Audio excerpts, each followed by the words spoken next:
As usual हमें दिखाया जाता है कि होरी और मियामुरा एक साथ हैं। यहाँ पर हमें होरी के सॉन्ग इंटरेस्ट के बारे में पता चलता है कि उसे अपने भाई से कुछ एनिमे सॉन्ग्स के बारे में पता है, लेकिन उसे एक भी पॉपुलर सॉन्ग का नाम नहीं आता है। ये सिर्फ एक छोटा सा सीन है, लेकिन आगे जाकर इसे बहुत अच्छे से इस्तेमाल किया गया है। एपिसोड के आखिरी सीन में पता चल जाएगा कि ऐसा क्यों है।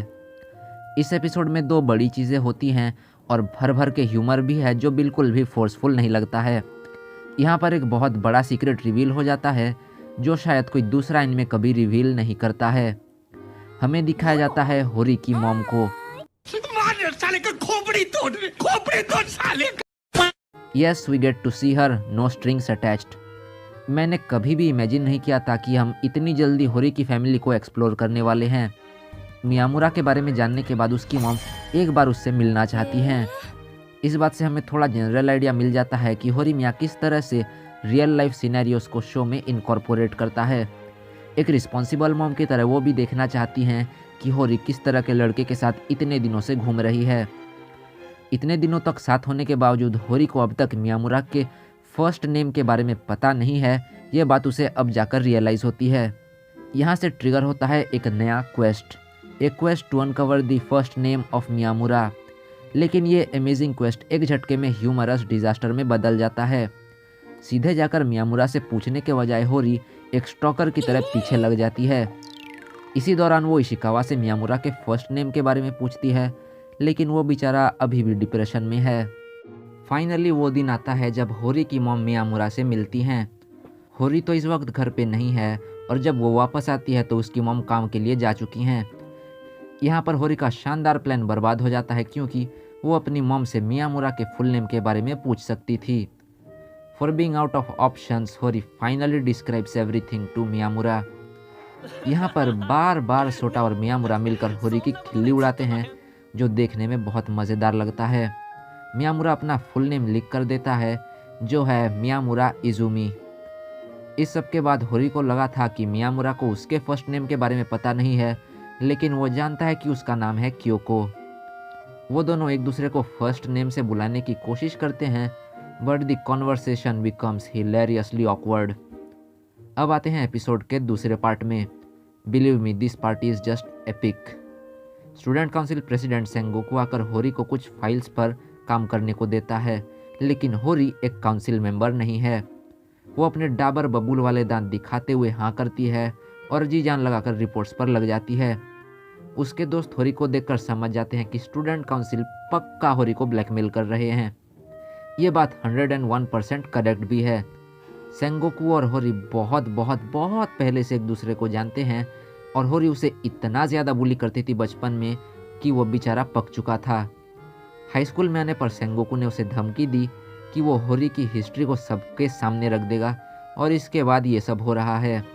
ऐसा लग रहा है कि मियामुरा की जगह पर होरी गुंडागर्दी करती थी।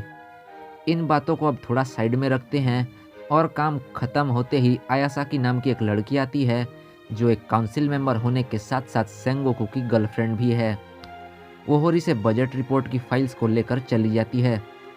इसके कुछ वक्त बाद एक छोटे से एक्सीडेंट की वजह से सारे रिपोर्ट्स गिर जाते हैं। एक फाइल को गार्बेज बोलकर आयासाकी बाकी सब लेकर निकल जाती है। अब इसके बाद आएगा असली मज़ा। यहाँ पर कलर्स के सैचुरेशन को थोड़ा सा डिक्रीज कर दिया जाता है, जिसकी वजह से एक सीरियस एनवायरनमेंट की फीलिंग आती है। ये नोटिस करते ही मैं समझ गया था कि कुछ खतरनाक होने वाला है। प्रेसिडेंट सेंगोकू सबके सामने होरी पर चिल्ला रहा है क्योंकि उसके पास से एक फाइल मिसिंग है जिस पर होरी काम कर रही थी। होरी बहुत एग्जॉस्टेड थी, इसीलिए उसे कल की बातें सही से याद नहीं है और काउंसिल उससे एक एपोलॉजी चाहता है। अब यहाँ पर सिचुएशन संभालने के लिए मियामुरा आता है। वो अपने ग्लासेस उतार लेता है।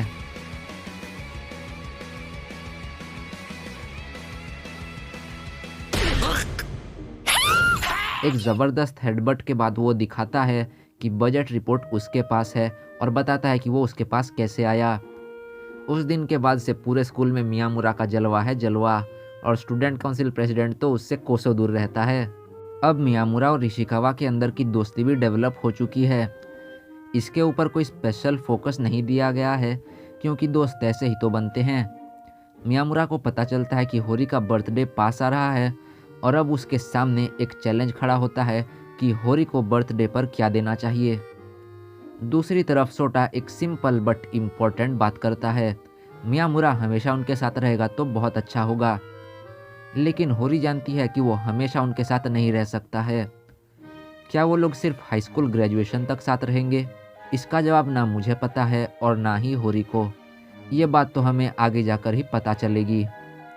बर्थडे पर सोटा एक ड्राइंग देता है और मियामुरा उसके लिए लाया है एक सीडी जिसमें करंटली पॉपुलर सॉन्ग्स का एक कलेक्शन है। ये देखकर होरी समझ नहीं पाती है कि मियामुरा को कैसे पता लगा कि उसे इसकी ज़रूरत थी। अब वो लोग चुपचाप बैठ जाते हैं क्योंकि कुछ दिन बाद वो लोग अपने हाई स्कूल के 3rd ईयर में जाने वाले हैं। लगता है कि आज का रिव्यू भी थोड़ा सा एक्सप्लेनेशन टाइप का हो गया है।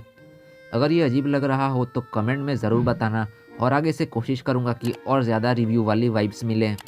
रिव्यू पसंद आया हो तो लाइक कर देना और मैं मिलता हूँ अगले वीडियो में।